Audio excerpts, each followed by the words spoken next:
ကျမအစင်သင့်ရှိပြီလားဆိုတဲ့ဓမ္မတေးလေးအဖြစ်ရှေးဥစွာဘုရားရဲ့ဂုဏ်တော်ကိုချီးမွမ်းချင်တာဖြစ်တယ်။ကျမတို့ဒီတချင်ကပေါ့နော်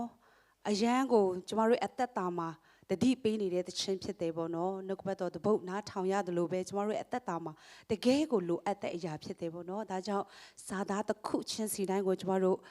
နားဆင်ရင်းနဲ့နှလုံးသားထဲမှာပေါ့နော်ဘုရားရဲ့ကျေးဇူးတော်ကိုချီးမွမ်းရင်းနဲ့သူတို့ကနားဆင်ကျေးဇူးတော်ချီးမွမ်းကြရအောင်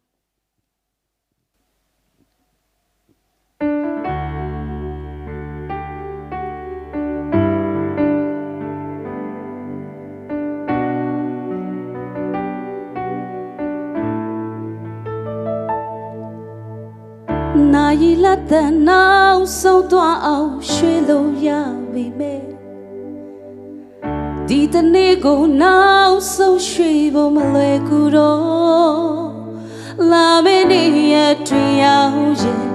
ဒီနေ့လို့ကဘာကြီးတဲ့မျောလင်းမဲ့အသက်ရှင်အောင်မလား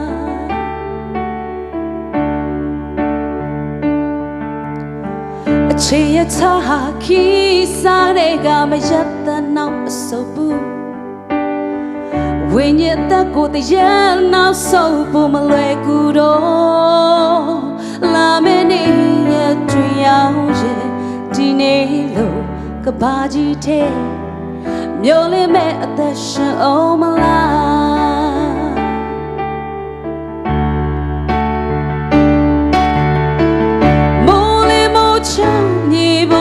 ကျိုးစားယုံကစားလူတွေရဲ့ဘယ်တော့လဲဘာကြောင့်လဲမျောလင်းတာတွေမရောက်ခင်မမျောလင်းနဲ့မမြဲခြင်းတရားကိုရင်ဆိုင်ဖို့မိတ်ဆွေအစံသေးရှိပြီလား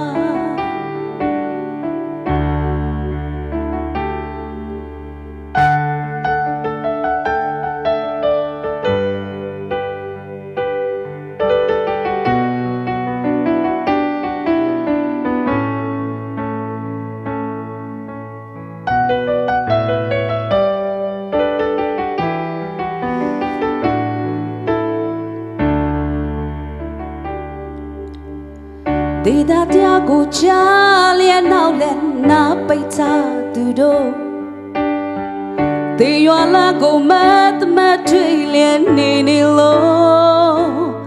နောက်ဆုံးနေရကိုမရောက်ခင်ကြုံတွေ့စရာမူများအတွက်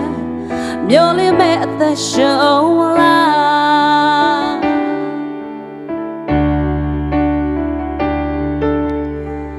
တိုင်းတော်ထမသူစရိုက်ဖြစ်တွေပေးဆက်ပြီးပြီမို့တခင်ယေရှုကိုငရဲတကားပိတ်ဖို့ယုံကြည်လို့နောက်ဆုံးနေရကိုမရောက်ခင်ကြုံတွေ့စရာမူများအတွက်မျောလင်းမဲ့အသက်ရှင်အောင်မလား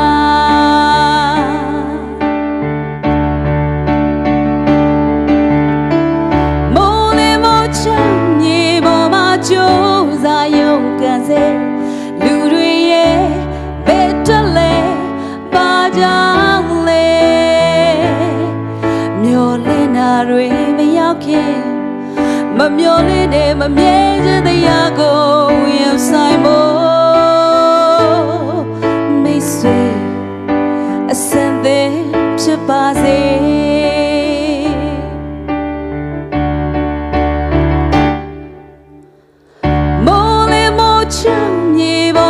ကျိုးစားယုံကန်စေလူတွေရဲ့ဘယ်တော့လဲဘာကြောင့်လဲမျောလင်းတာတွေမရောက်ခင်မမျောလင်းတဲ့မမြဲခြင်းတရားကိုရင်ဆိုင်ဖို့မိတ်ဆွေအစင်သေးရှိပြီလားကျမတို့ဒီတေးတခြင်းအဖြစ်အရောက်ချစ်စီတိုင်းပေါ်မှာဖျားရှင်ကောင်းကြီးပေးတို့သည့်စကားပြောပါစေ